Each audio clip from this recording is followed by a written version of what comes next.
கோட்டையை பற்றி பார்க்க போகிறோம். புனித ஜார்ஜ் கோட்டை என்று அழைக்கப்படும் ஃபோர்ட் செயின்ட் ஜார்ஜ் பிரிட்டிஷ்காரர்களால் இந்தியாவில் கட்டப்பட்ட முதல் பிரிட்டிஷ் கோட்டையாகும்.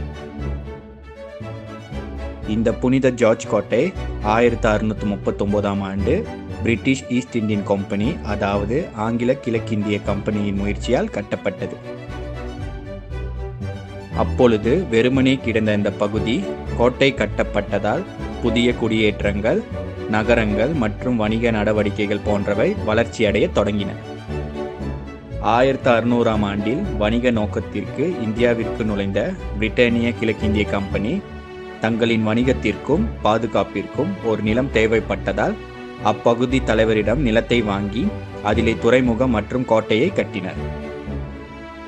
இந்த கோட்டை புனித ஜார்ஜ் நாளான ஏப்ரல் 23ஆம் நாள் கட்டி முடிக்கப்பட்டதால் இதற்கு புனித ஜார்ஜ் கோட்டை என